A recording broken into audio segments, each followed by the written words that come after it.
തമിഴ് സിനിമകളിലൊന്നും തമിഴ് നായികമാരെ കാണാനില്ല. പകരം മലയാളം, ഹിന്ദി, തെലുങ്ക് നായികമാരാണ്. തമിഴ്നാട്ടിൽ ഇപ്പോൾ വലിയ ചർച്ചയായിക്കൊണ്ടിരിക്കുന്ന ഒരു പ്രശ്നമാണിത്. ഇതുവരെ എന്തുകൊണ്ട് തമിഴ് സ്ത്രീകളൊന്നും ഈ ഒരു പ്രതിഭാസത്തിനെതിരെ രംഗത്ത് വന്നില്ല എന്ന് എനിക്ക് തോന്നിയിരുന്നു. എന്തു തന്നെയായാലും വൈകിയാണെങ്കിലും അവർ പ്രതികരിച്ചു തുടങ്ങിയിരിക്കുന്നു.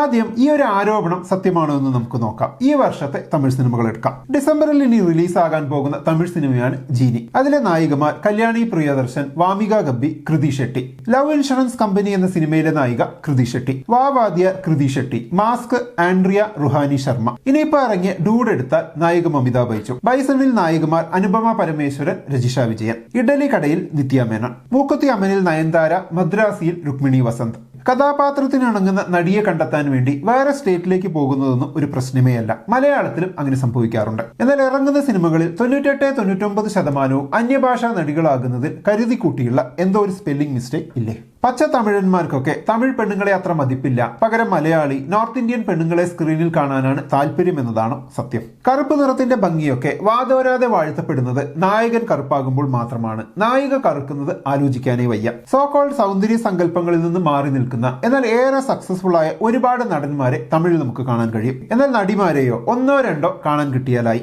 തമിഴ് സ്ത്രീകളോടുള്ള ഈ മനോഭാവത്തിന് എന്താണ് കാരണം? പുരോഗമന സിനിമ എടുക്കുന്ന, സിനിമ പൊളിറ്റിക്സ് സംസാരിക്കണം എന്ന് ഉറച്ചു വിശ്വസിക്കുന്നു എന്നൊക്കെ പറയുന്ന മാരി സെൽവരാജ്, വെട്രിമാരൻ എന്നിവർ പോലും ഇക്കാര്യത്തിൽ തമിഴ് പെണ്ണുങ്ങളെ തഴഞ്ഞ മട്ടാണ്. എന്താണ് ശരിക്കും ഇതുകൊണ്ട് സംഭവിക്കുക? உங்களுக்கு தமிழ் பொண்ணுங்க பிடிக்குமா இல்ல கேரளா பொண்ணுங்க பிடிக்குமா? கேரளா பொண்ணுங்க நமக்கு பிடிக்கும். கேரளா பொண்ணுங்க தான். ഇപ്പൊ തമിഴ്നാട്ടിലെ ആൺകുട്ടികൾ മലയാളി പൊണ്ണ് എന്നൊരു ഒബ്സഷൻ റിയൽ ലൈഫിലും സോഷ്യൽ മീഡിയയിലും ഒക്കെ വാരി വിതറുന്നത് കാണാം. തമിഴ് പെണ്ണുങ്ങളെ വില കുറച്ച് കാണുക, മലയാളി പെണ്ണ് എന്തോ സംഭവമാണെന്ന് വരുത്തി തീർക്കുക, ഇതാണ് ഇപ്പോഴത്തെ ഒരു ട്രെൻഡ്. സത്യത്തിൽ ഇത് തമിഴ് പെണ്ണിനും മലയാളി പെണ്ണിനും ഒരുപോലെ പ്രശ്നമാണ്. ഏതെങ്കിലും മലയാളി പെണ്ണിനെ കാണുമ്പോൾ ഈ ഫാന്റസിയിൽ ജീവിച്ച തമിഴന്മാർ നീ ശരിക്കും കാണാൻ മലയാളി പെണ്ണിനെ പോലെ ഇല്ലല്ലോ എന്ന് പറയുന്ന അവസ്ഥയുണ്ട്. ചുരുക്കി പറഞ്ഞാൽ സ്ത്രീകളെ, അതിപ്പോ തമിഴ്നാടായാലും കേരളമായാലും, ലുക്കിന്റെ ബേസിൽ മാത്രം മാർക്കിടൽ എന്നത് സ്ത്രീകളെ ഡിഗ്രേഡ് ചെയ്യലാണ്. തമിഴ് പെണ്ണുങ്ങൾക്ക് അത് റെപ്രസെന്റേഷൻ എന്ന ഏരിയയിലും വലിയൊരു പ്രശ്നം തന്നെയാണ്. സ്ത്രീകളെ ലുക്കിന്റെ ബേസിൽ മാത്രം വിലയിരുത്തുക എന്നത് ഒരു ആഗോള പ്രതിഭാസമാണ്. സ്ത്രീകൾക്ക് റേറ്റിംഗ് നടത്തുന്ന പുരുഷന്മാർ എന്നത് ഇപ്പൊ സ്ഥിരം കാഴ്ചയാണ്. റാൻഡം സ്ത്രീകളെ 1 to 10 റേറ്റിംഗിൽ റേറ്റ് ചെയ്ത് രസിക്കുന്ന വീഡിയോസ് ഒക്കെ ഇപ്പൊ കാണാൻ കഴിയും.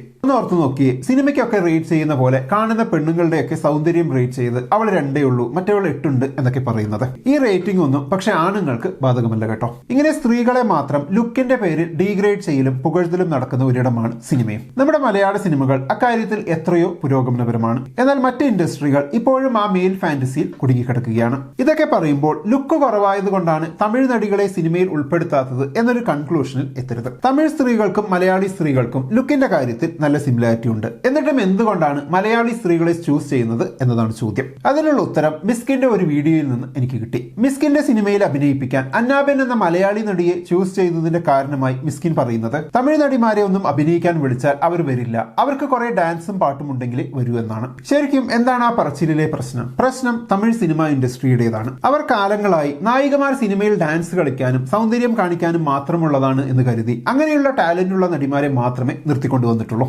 നന്നായി അഭിനയിക്കാൻ കഴിയുന്ന നാച്ചുറൽ ലുക്കുള്ള ഒരുപാട് നടിമാരെ ഈ പ്രോസസ്സിനിടയിൽ അവർ തള്ളിക്കളഞ്ഞു കാണും. അതേസമയം മലയാളി ഇൻഡസ്ട്രി ഡാൻസ് കളിക്കാനുള്ള ടാലന്റ് നോക്കാതെ, സോക്കാൾ സൗന്ദര്യം നോക്കാതെ പ്രതിഭകളെ വളർത്തിക്കൊണ്ടുവന്നു. ഇപ്പൊ തമിഴ് സിനിമയ്ക്ക് നല്ല കഥയുള്ള സിനിമ എടുക്കാൻ മലയാളി നടിമാരെ ഇറക്കുമതി ചെയ്യേണ്ട അവസ്ഥയുമായി. ചുരുക്കി പറഞ്ഞാൽ തമിഴ് നടികൾ ഇല്ലാത്തത് കൊണ്ടല്ല, വേണ്ട ടാലന്റിനെ വളർത്തിക്കൊണ്ടുവരാൻ തമിഴ് സിനിമ ശ്രമിക്കാത്തത് കൊണ്ടാണ് ഇങ്ങനെയായി തീർന്നത്. വെട്രിമാരനും മാരി സെൽവരാജിനും ഒക്കെ മലയാളി നടികളെ ടാൻ അടിപ്പിച്ച് അഭിനയിപ്പിക്കേണ്ടി വരുന്നത് അതുകൊണ്ടാണ്. ടാലന്റിന് കറുപ്പോ വെളുപ്പോ ദ്രവീഡിയൻ ലുക്കോ മറ്റേതെങ്കിലും ലുക്കോ ഒന്നും ഒരു പ്രശ്നമല്ല.